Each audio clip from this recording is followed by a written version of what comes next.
just to be part of, one of my journeys at Nebraska is I just want to be part of something special. I knew it was something special at the university, so I just want to be part of it. And this was the year that I did my thing. Yeah. Hello again, everyone, and welcome into Cal's Corner Ministries. And once again, we're here in Des Moines, not Des Moines, Des Moines. I've been corrected on that. So, and we're welcome to have a good friend. I just met this guy 5 minutes ago, Keith Mercer. Yes, sir. This is amazing. And you have, you got it going on. You had it going on at the University of Nebraska where you played football. Yes, sir. Won a Big 8 title, I believe. Yes. There, that's the ring, and that's seriously cool. Yes, sir. But they handed me, Phil and Sean handed me this flyer last night.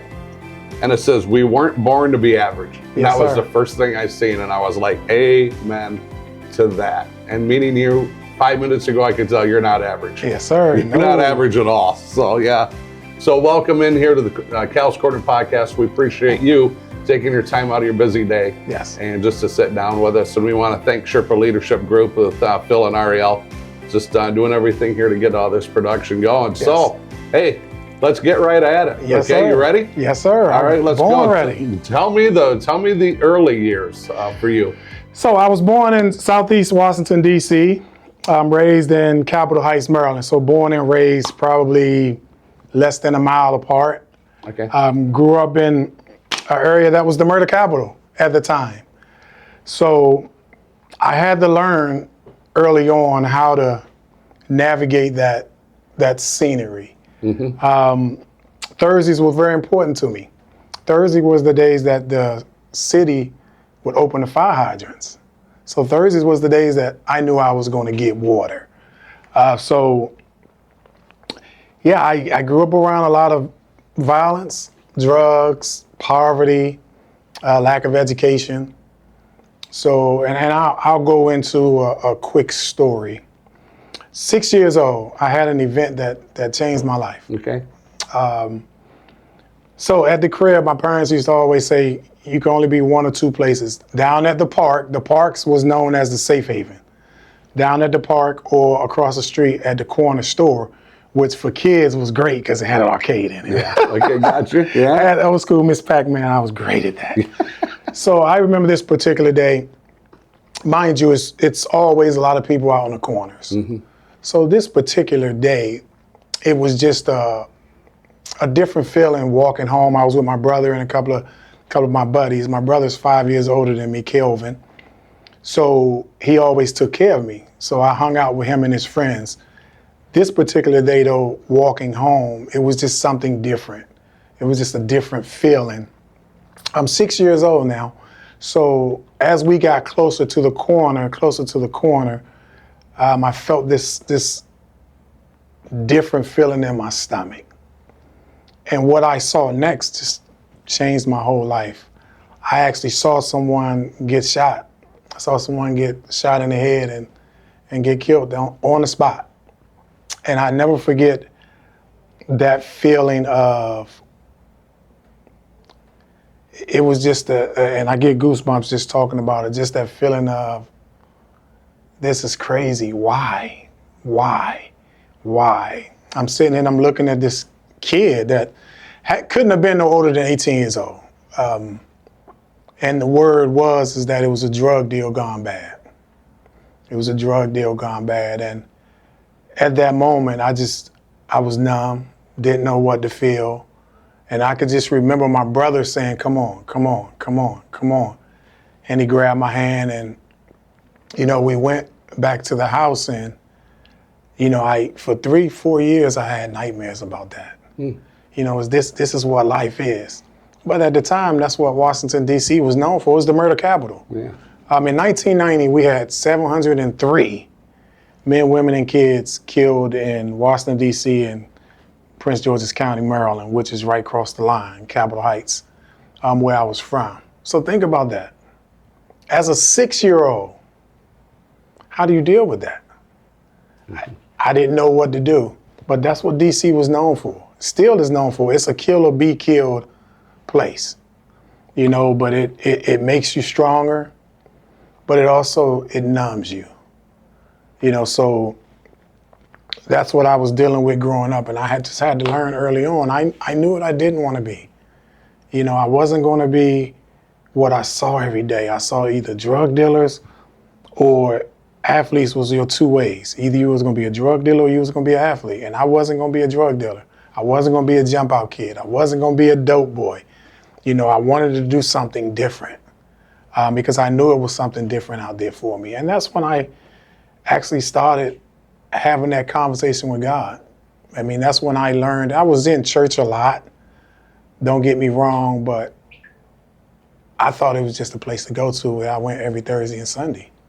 But that's when I learned about the power of prayer. Mm-hmm. You know, I just remember as a kid, man, asking God, please take care of me. What's next? You know, that was the first time I saw somebody actually get killed right in front of me, but it wasn't the last time. So I've seen it a lot, and that numbed me. That really numbed me.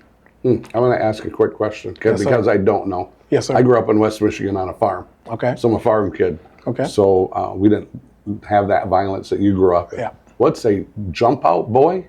Is that what So you call it? a jump out boy is someone that go to different neighborhoods, different drug places, and they jump out on people and rob them.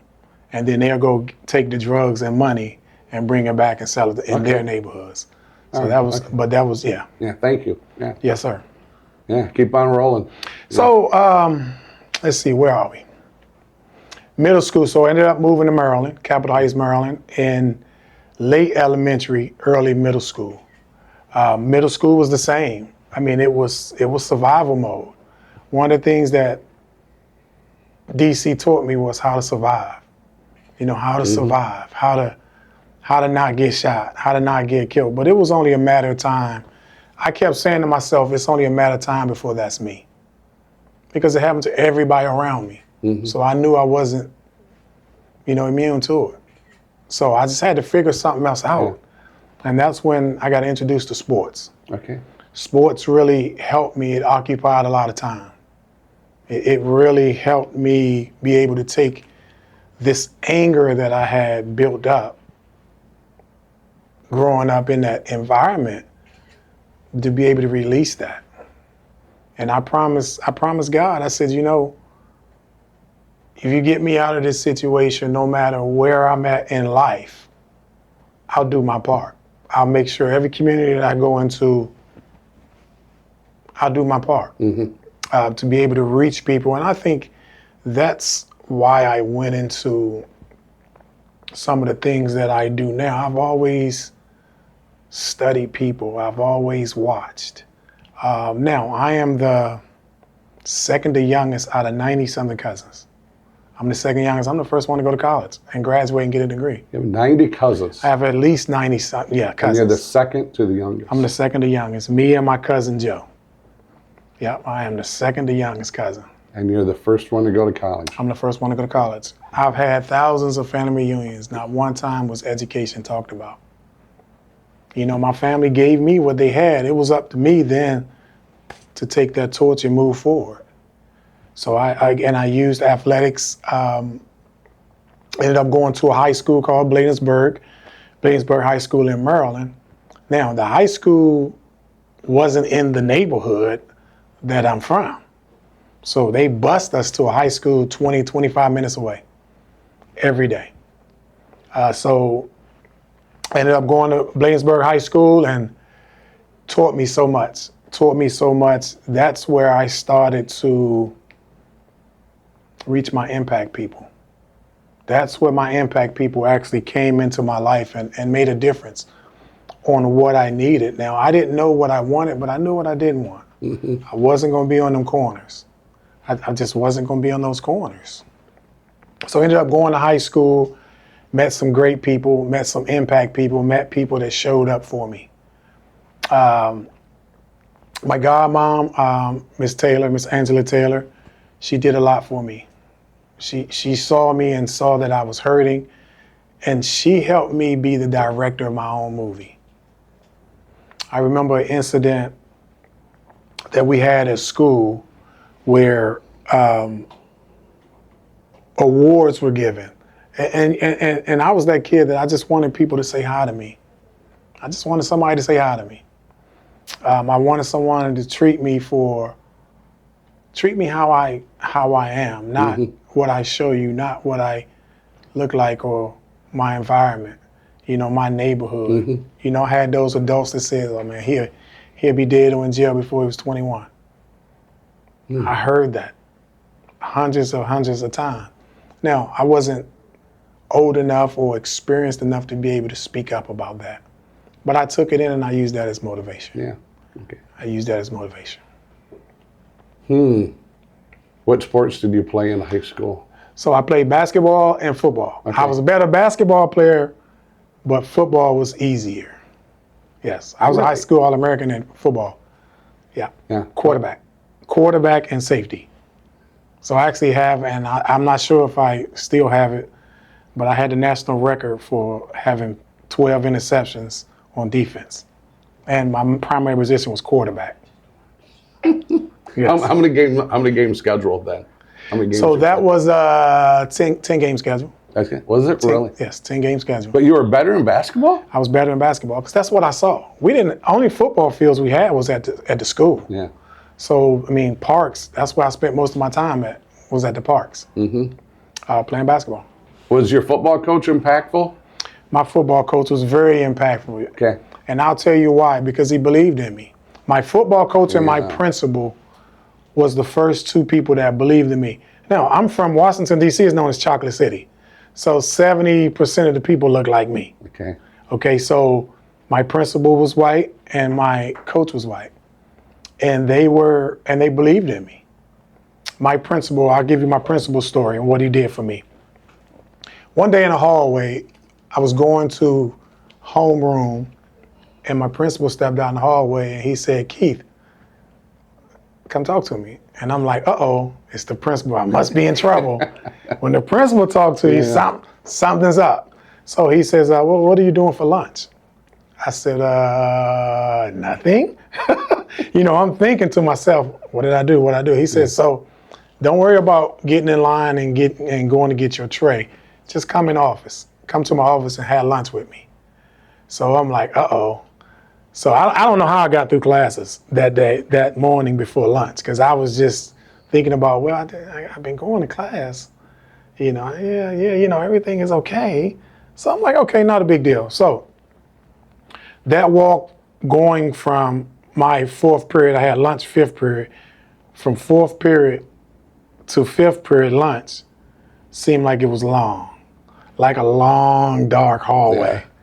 But when I got to the office, the secretary was coming out of his office, and she said it with her mouth, "Good job," and she smiled. So then, of course, I'm cool. Then I'm relaxed.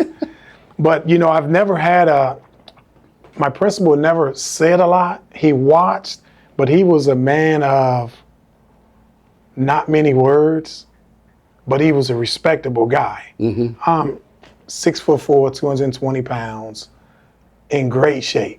Used to say little things to me and my coach about me as a quarterback, and I'm like, okay, but it worked. But this particular day, he said, Keith, he said, you're a good leader. He said, I watched you. You're one of the best, if not the best leader in this school, and that just really did something to me. I'm like, wow, this dude thinks I'm a good leader. So, but as he was talking, I'm looking in his office now, and I see all of these football accolades, trophies, and I didn't realize he actually was a quarterback. I'm like, oh, that would explain kind of the things that he helped me with. Yeah. But he talked and he said, I believe you can go to college. And I'm thinking to myself, college? Okay, what's college? Because in my mind at that point, I just wanted to go pro. I'm like, I knew I was good enough to go and play in the NFL. That's what I'm going to do. That's what's going to get me out of this environment. Yeah. That's what's going to help me and my family. And I said, okay, what is college? And he was like, he laughed at me and said, Keith, I believe you can go to college and be the first one in your family to be able to do that. And I'm like, man, this dude really cares about me. And he just said, I believe in you. I believe in you. And no one has ever said that to me. I believe in you. I believe in you. Your leadership is great. And that helped me be more accountable. But he said, but here's what I need from you. He said, I need you to do the things that you need to do to take this next step to be able to go to college. So I'm like, well, what's that? He said, well, I need you to be going to class, go to every class. I said, okay, not a problem. He said, when you get to class, I need you to apply yourself.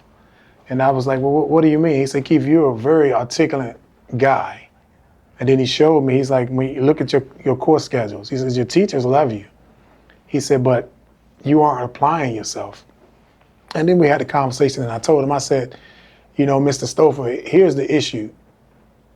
In the classroom, when teachers give assignments, like in history or English, everyone will come to a conclusion except me. I would have a different conclusion.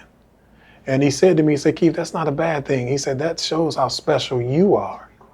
And I was like, wow, okay, I can do this. So he ended up, he said to me, well, I need you to take some test scores. What's test scores? What's that? Yeah. You know, he said, well, you have to take the SAT. I'm like, SAT? What's that?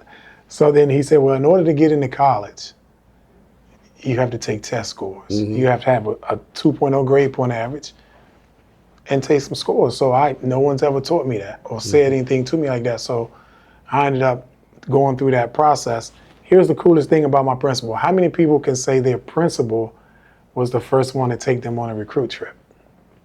Really? Not many people can say that. Yeah. That's how cool he was. And I didn't realize the clout he had until then.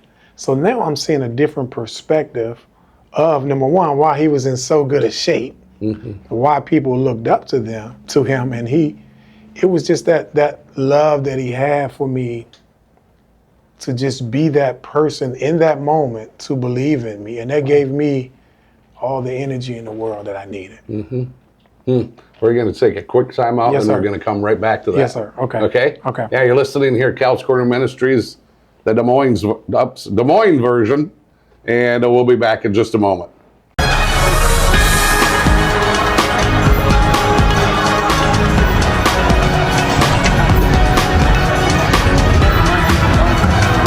Hey, if you're a guy, especially 18 or older, we would love to have you at one of our ministries. So White Lake Men's Ministries, I do this with Pastor Craig Smith out of Whitehall. We are the first Saturday morning of every month in Whitehall at Hanson Hill Waterfront Grill. It's behind Bell's Furniture. 7 to 8, we're going to do our best to get you out of there at 8 a.m. so you can have the rest of your day to go do the things that you got to get done. The second Saturday of every month, we have Grant Men's Ministries. Grant will be 18 years old this May, and which is amazing. That's going to be 18 years. And we meet the second Saturday of every month, 7 to 8 a.m. Once again, we're going to get you out of there early so you can go on with your day. And we're just a group of guys that get together. You know, come as you are. Do not get dressed up. Please don't. Blue jeans, sweatshirt, a hat. Come as you are. That's how we are. We're just a bunch of guys that get together. We always have a speaker come in. They share their testimony or a story, how God has worked in their life, so their walk with Jesus is easier. Love to have you. Please join us some Saturday. First Saturday, White Lake. Second Saturday, Grant. And yeah, would love to have you there.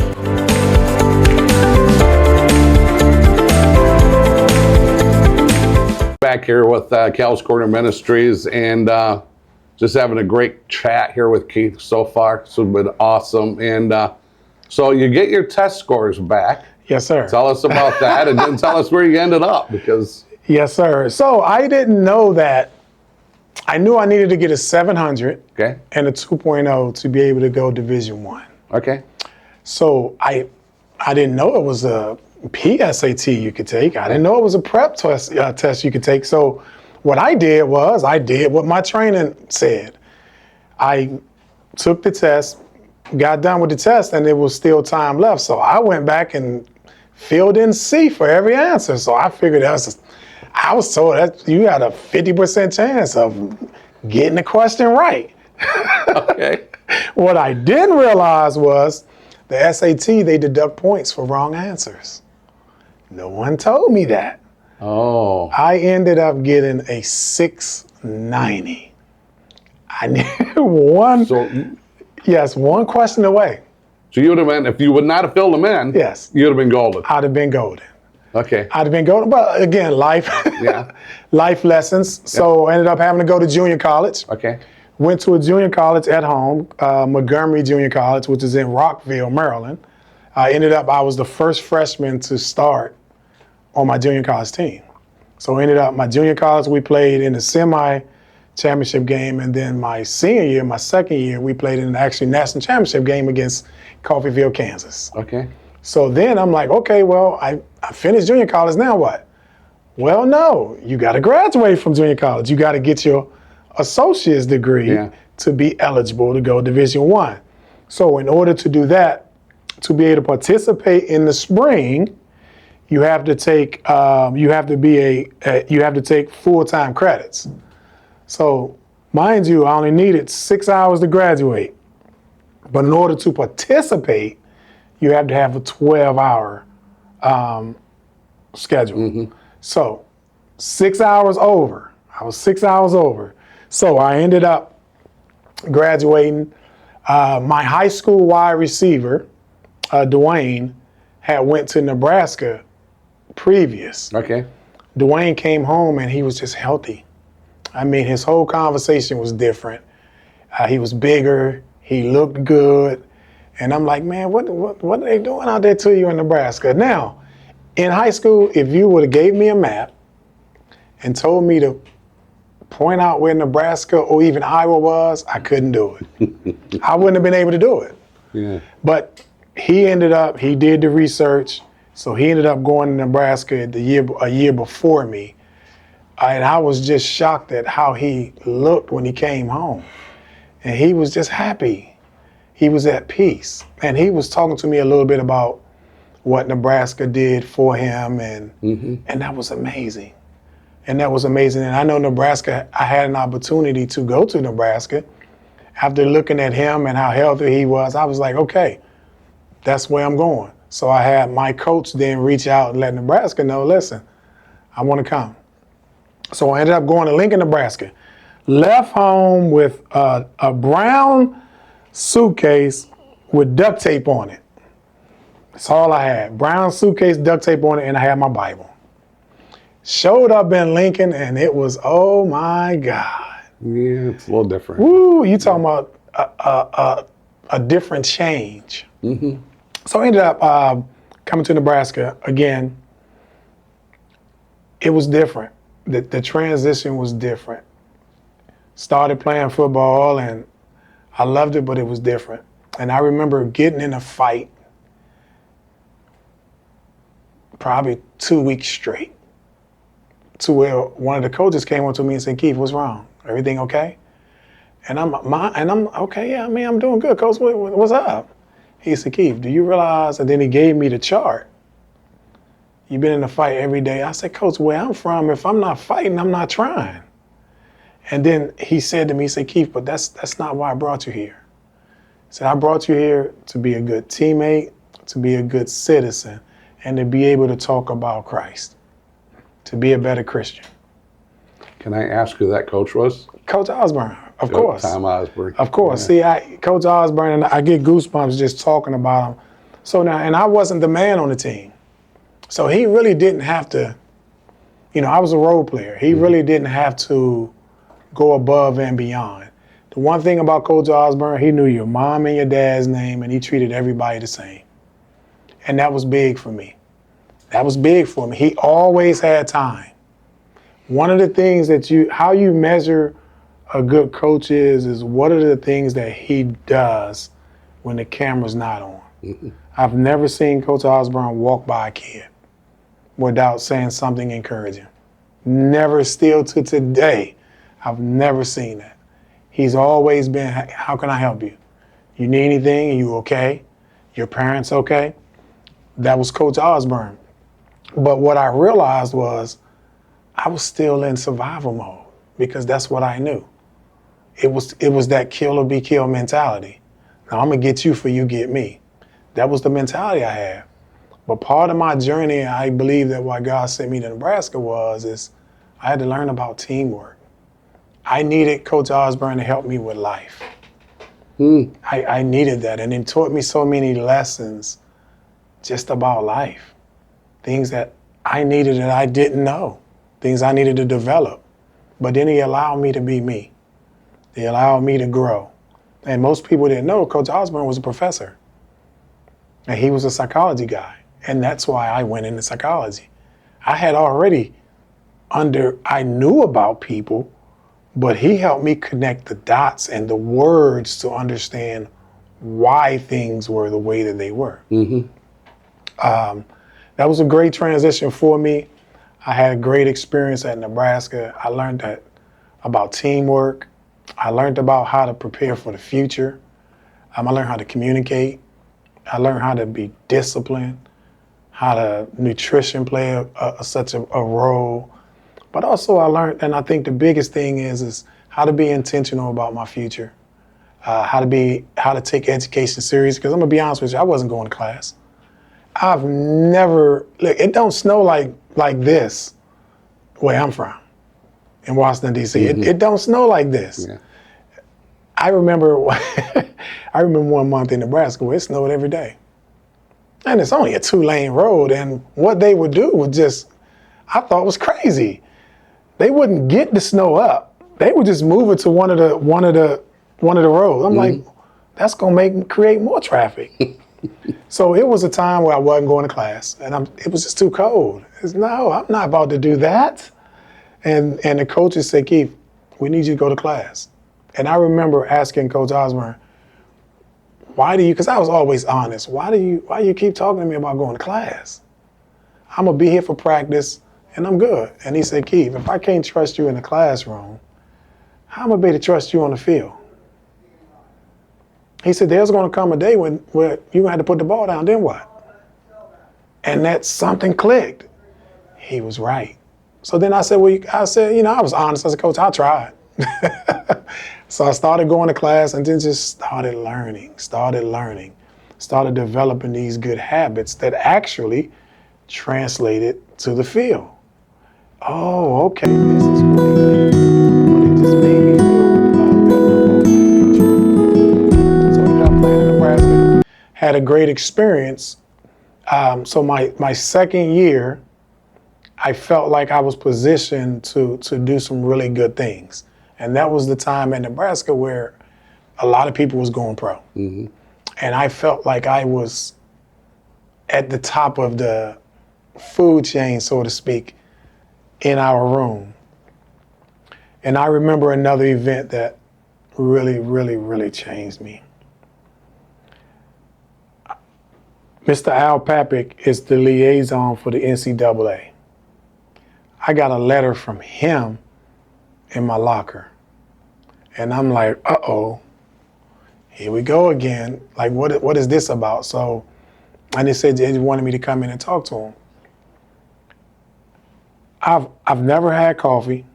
I've never done a drug. I've never smoked anything. I've never had a bad relationship. I've always been able to communicate. I've always been able to help people because that's just who I am. Yeah. Mr. Papik said, Keith, we got a problem with your eligibility. So, well, my eligibility, what does that mean? He says, the NCAA says you have too many credit hours. I said, how do you have too many credit hours? I guess I'm not understanding that. Remember I told you, back up a little bit, in junior college, I only needed 6 hours to graduate. But in order for me to continue to participate in the spring program, the lifting and the running, I had to be a full-time student. I had to have 12 hours. So now, fast forward 2 years, the NCAA says because I took the extra 6 hours, I'm ineligible. All I ever wanted to do was to go pro. And I felt like I was close. And I was going to have a great year to be able to have an opportunity to do that. Here the NCAA come. I remember going back to my apartment in Lincoln, 23rd and Q Street. And I just dropped down on my knees and I just asked God, I said, God, what? What now? I've always done the right things. I've always held your name to the highest. What now? So and I'm 22 now. So for 22 1 years, I always used to say, God, why me? Why? Mm-hmm. That next chapter, which was then the coaches reaching out, my teammates reaching out, we didn't bring you here for that. We brought you here to graduate, to be a better Christian, to be a better person, to be a better person in the community. And it dawned on me, I'm like, wow. But at that time, I was hurt. I didn't want to hear it. I mean, listen, I am the backup plan. I didn't have a home to go back to. My first house was me at 35 years old with my wife and kids. I didn't live in a house. We didn't own anything. I'm the first one to go to college. I didn't know during this time of the year, during spring, everybody talking about spring breaks. What does that mean? You gonna go do what? What is a spring break? Right? I mean, I didn't have a house to go back to. It's just me. My parents had moved and went to North Carolina where they're originally from. So now I'm stuck. I'm sitting in Lincoln, Nebraska. By the way, didn't graduate yet. Putting all my eggs in this NFL basket, but now I'm ineligible. I'm just on my floor crying, talking to God. What's next? Coaches end up saying to me, Keith, look, we want you to, it's up to you if you want to be part of the team. We want you around. We can fight this, but understand the ramifications. If we fight it and lose, then that'll take away from your teammates, because any game that you participate in will be ineligible and they can take that from us. And I didn't want to do that to my teammates. But I stayed the course. I graduated. And that was really big for me, and I'm thankful that I stayed the course and that I graduated. It taught me a lot of lessons, and I said, at that point, I said, God, it's not what my perspective changed, as opposed to why are you taking me through this, to thank you for taking me through this. So now I accept whatever you have in front of me, because I know you're guiding me. You know, you created all of this. So it really was a testament to my faith. But I always had him in my life. And it was the big picture then started to come to me. And then I was able to look back and reflect on why I went through the experiences that I went through. I got to be a part of something special at Nebraska, which people say is one of the best teams ever, which I agree with that. Mm-hmm. Yep. But I'm a little biased. But again, what Nebraska did for me, it allowed me to be part of something special. Mm-hmm. It allowed me to be a teammate. Now, I was that kid that people said that I'll be dead before I'm 21. How dare you think you're going to be something special? No one from your neighborhood ever make it out. Yeah. Look at your address. Your high school wouldn't even accept you. You know, it was those things, but they didn't realize that I had God in my life. And I had that motivation that you weren't going to stop me. You know, I come from less than nothing, mm-hmm. you know, to where I know what that feels like. You know, one of my models is for my academy is we weren't born to be average. We were born to be great. Yeah. It's just as simple as that.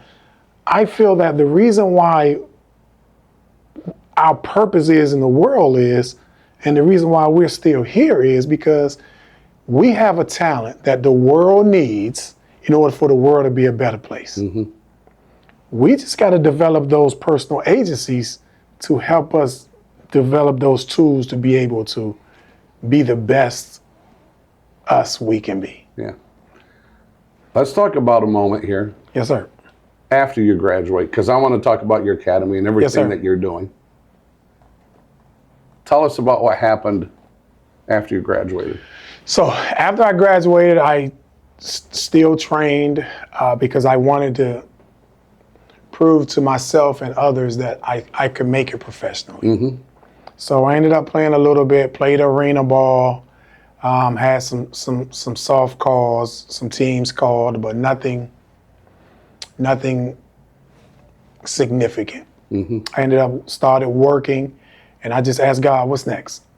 What's next? You brought me through these experiences for a reason. Mm-hmm. So what do you want me to do? I went back to thinking about some of the people in my life with the leadership, And I said, okay, I promise God that I'll do my part no matter what community I go into.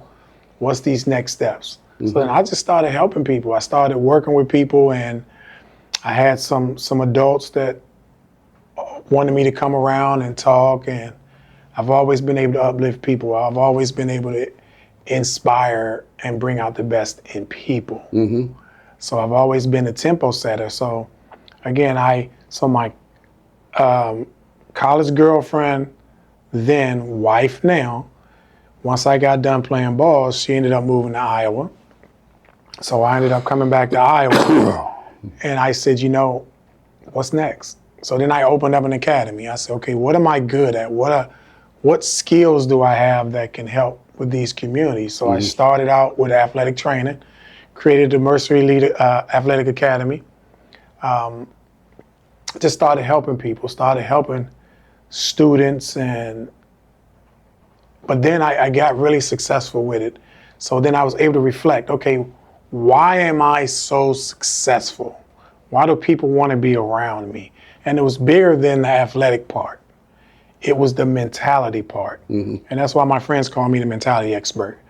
I don't see negative situations. I see positive remotivation. I believe that adversity is the resistance we need to grow. You have to go through things as you grow through things. Like I see issues as, okay, it's an opportunity to grow. So what can I do to help communities and to help people? And it was just to uplift people. It was to uplift people and create something. I didn't know what it was at the time. How can I create something that can help people solve problems? How can I help someone else solve their problem? How can I make sure that kids don't have to go through the trauma that I had to go through growing up to get to this point? I want to back up a second Yes, to the sir. beginning. Tell me about your mom and dad. So dad passed. Dad had a 10th grade education. Mom graduated from high school. So in there, my mom and dad are from North Carolina. So in their community, black males weren't allowed to graduate. They wouldn't let them graduate. Wouldn't let them graduate. Females could graduate, but the men couldn't. So didn't let him graduate. He ended up having to work in the fields and just had to work. But he taught me so much. To this day, he was the smartest man that I've ever met. I'm proud of my dad. And I know he's looking down on me, and he's proud of me. It just taught me so much. Yeah, taught me so much. Mom and dad, both from big families. My parents ended up, when I was born, me and my brother, so we were born in Washington, D.C. Once I went to junior college, my parents moved back home to be around their parents. So, yeah, a lot of aunts and people that poured into me that I'm so thankful for. Do you ever go back to the old neighborhood? Oh, without a doubt, no question. Okay. A lot. Do you? Okay. So this year was the 12th straight year. So remember, I told you about my cousin under me, Joe Holmes. Okay. Was my cousin. So we came up with this plan we talked about 20 years ago. How can we do our part? So Joe ended up playing basketball. So he actually came to Nebraska and played basketball in Nebraska after I was done. I was done a long time when he came back. This past summer was the 12th straight year we've done community events. So what that is being able to partner, because Joe still lives back in Maryland, to be able to partner and to make sure that these kids have what they need for education. Just like we highlight athletics, we highlight academics. And that's the big picture for young men that come from the areas that I'm from. Yeah. We highlight athletics too much. Because it's the way out. Yes, Yeah. because it's the way out, as opposed to you can go professional academically, but no one talks about that. Yeah. You know, I was told that if I didn't go pro, I should kill myself. Like, those are the things that adults told me. So that's what I honestly focused on. Okay, I gotta be good, I gotta be good. So I poured all that energy into that. You know, we had a thing in our area is if you was a good player, you were able to run Bird Stadium, which is what Maryland Stadium was called then. So like high schoolers couldn't run every step. But in order, if you was good, you could. I would do it twice. I would go do it twice at nighttime.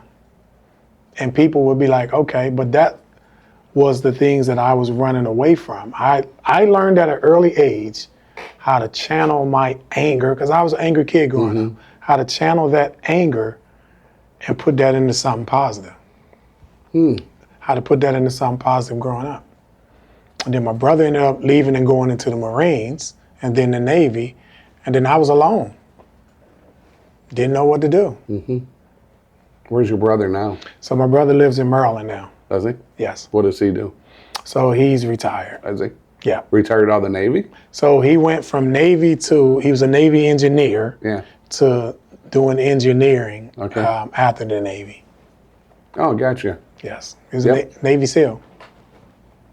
Yes. Oh, he was a Navy SEAL? Yes. Oh, that shine's a little different. Yes, sir. Wow. Wow. So you have this book here. Yes, sir. Tell me about this book, please. So again, I wanted to create something that can help solve problems to make sure that students didn't have to go through what I had to go through. And that promise to God and my parents that I'll do my part. So I really, me and my wife really looked deep into what's missing in today's world. Number one, we need people to be intentional about their education. There's the difference between getting an education but being intentional about education. Because students think, oh, it's their time of the year, must be time to go to school. But they're not preparing for their future like that. We have to be intentional about what we want in life. And those are those personal agencies, which is the disconnect now. You take a kid like me, school wasn't safe. So safety's first, survival's first for me. So then how do I get over that to be able to see this other stuff? So then we put something in the book that help, and I'll just read to you the headline. It's a guide to building leaders by fostering lasting confidence, a goal setting, and achievement. You know, so how do we get kids prepared for tomorrow? By developing them today. Those personal agencies, those soft skills. Well, how can we get you to gain confidence? Well, that's a skill. You know, that's a talent that need to be done because every kid sees education different. Like no one told me how important school was. I thought school was there so I can be eligible. I went to school to be eligible for practice. Right? Yeah. So we wanted to make sure that students understood, had something in place. Let's get them past survival mode. But then it's not up to your teachers to teach you. It's your job to learn. My godmom taught me, Keith, you be the director of your own movie. How can we take dreams and turn them into reality? Because every kid dreams. Yeah. How can we make that a reality, a realistic reality for them? It's through education. Outside of God, my family, friends, and probably before friends, the most important thing that I've done in my life is to graduate from college. It's my education that saved my life. It wasn't this. This was just a stepping stone to get me to this. Yeah. So it was my education that saved my life. So now I'm able to be what I want to be in life. Now I'm able to reach that talent, that purpose that life set up for me because it helped me gain confidence. So it's something for teachers, parents, and students. It's a lesson plan that can help them manage whatever they're going through. Okay. How do they go about, how does somebody get this book? Well, it's on Amazon right now. Okay. It's called a Student Success Formula. Or you can go to mercerelite.com, which is my website, and it's on there. I've had so many parents call and thank me for putting this out because they're using it at home for the people that's getting homeschooled. Now I have businesses saying, well, Keith, well, hold on now. A lot of those things relate to business as well. How do we help employers get confidence? How can we help them be more engaged? How can we help employees understand goal setting, how to play your role on a team? It's just so many different, it's 32 lesson plans that works in any room to help people gain confidence. Very cool. Very cool. All right. Important question. Yes, sir. Tell me about your wife and your kids. Oh man, you give me goosebumps. You know, my wife has just been, she's been that anchor. Mm-hmm. You know, she's been that anchor in the storm of life. Storm of life. I'm on the ocean. Life is an ocean. Yeah, it is. She's been that anchor for me through all these storms. Just that she's brought peace, quiet, perseverance. She's been my queen, man. She's helped me through everything. Understanding. And then the best part, very spiritual. Someone that I can share God with. Mother of my kids, my 2 daughters. So she's been outside of God and my parents. She's been probably the most important person in my life. How old are your daughters? So I have a 15-year-old Kiara, and then I have a 13-year-old Keisha. Okay. 10th grade and 8th grade. Yeah. Where do they go to school at? Daddy's Angels in Waukee. Okay. So one go to Waukee High School and one go to South Middle School. Gotcha. Are they athletic? They're very athletic. they're very, Okay. And that's a gift and a curse. They're very athletic, but you know, I try not to. Most parents see me different. Most parents see what I've done athletically, and they think that I'm gonna be that parent that's out there yelling and screaming, but I'm not. I'm more laid back because I want them to live their life. You know, I want them to be happy about their future and the product that they're doing. So I try not to put any pressure on them because my wife was athletic as well. Okay. So I try not to put any pressure to be how we were, you know. But I give them little tips of the trade, and people know me from in my academy, my athletic academy. I helped over 200 athletes get college scholarships. Nice. Guys and girls. I have NFL players. I have Olympic gold medalists that I've trained. But it's been the mental part of the training that's helped everyone. Okay. Favorite book of the Bible? Book of Proverbs, hands down. Thank you very much. Hands down. There we go, right there. I'll give you 2 things of it. Okay. I'll say 18:25. He who finds a wife finds a good thing and finds grace from God. You're in God's good hands. Okay. The second one would be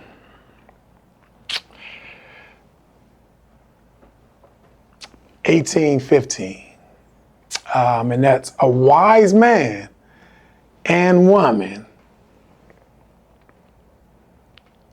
understands how to be a good learner and a good listener in order to grow. Okay. Yes. All right. What's next? Where do you see yourself in 5 or 10 years? Well, I think, you know, part of the academy also is the professional speaking. I want to be able to impact this world. Yeah. I want to be able to impact this world. I have a product that can help with education. It can help with, and it has helped, got great data with absenteeisms, tardies, bullying. We need to help students find that greatness from within. Because we weren't born to be average. We were born to be great. Yes, correct. So why settle for average? Yep. Why settle for average? I want to be able to impact the world. I want us to be in Dubai in 5 years, speaking. Okay. You know, doing a podcast in Dubai. In Dubai. Phil, you ready to travel? Hey, we just went to Des Moines. Let's go. Let's go. If you can, Yes, sir. Nebraska, Yes, sir. Okay, so I'm gonna be able to, by lifting this up, to tell me if this was your helmet or if it's a current helmet. So it's actually Oh, it's more of a current helmet. it's actually a duplicate helmet. It wasn't my helmet. Yeah. You want to know the quick story about my helmet? Sure, you bet. Here's another way God has really blessed my family. So you remember Hurricane Floyd in North Carolina? Yeah. All my memorabilia was there, and my parents lost their house in the flood. Oh no. So I again called Coach Osborne, Yeah. and he was like, "Keith, well, let's send you some duplicates. Yeah. Let's send you some duplicates." Now, this was the one thing that I kept. Okay. Now you can't look. This is the young me. This is when I had hair. Amen. Now you're preaching to the choir. So this is what they give you in the national championship game. You can't buy this in the stores. Okay. This was us playing. We played Florida State in the national championship, and this is the Orange Bowl. Yes, and I get goosebumps just seeing this. It shows that for those people that said I've never been able to do anything. Absolutely. Yeah. Here's this kid from Washington D.C. that's supposed to have been dead at 21. Yep. I'm gonna last question. Yes, sir. Then I'm gonna tell you thank you for being here. Yes. One word describe Tom Osborne to you. If you can use a couple if you want, but Present. present. Okay. And what I mean by that is no matter what you was going through, he was always present in your life. Mm-hmm. Always had good things to say. Always was uplifting. Coach Osborne was a word guy, community guy, Christian guy. And he walked the walk. A lot of people can talk, but he walked the walk every day. He was just such a great man. What you see is what you get from him. It's not about the cameras. Yeah. He is the exact same way off the camera. He cares about people. He cares about people. I think I know he'd be really proud of you. Yes, sir. Well done. Thank you. Well done. And I know you're still on your journey. Yes, And sir. you're nowhere near ready to be done. But I know he would, wow. The man you turned, where you came from Yes, sir. to where you are today. Yeah, well done, sir. Well Thank you. done. Thank you. So, Keith, we want to thank you for being here. Part of this is you get this Cal's Corner Ministry shirt. Oh, well, thank you, sir. Yeah. And man, we just want to thank you for being part of this today, for taking the time out of your busy schedule. And this has been just awesome. Just a pure joy for me. Yes, sir. Thank you for having me, and thank you for all the things that you do. Thank you. Because this is a good platform of what we need in the world where we are today. We need more platforms like this, more positivity that brings us together. Yes, it does. Yes. Yes, it does. So, once again, thank you, Keith, for being here today. And we're going to wrap this up. And so, once again, thank you to Sherpa Leadership Group for the podcast, for filming this today. And hey, we'll see you soon. Have a blessed day. Yes, sir.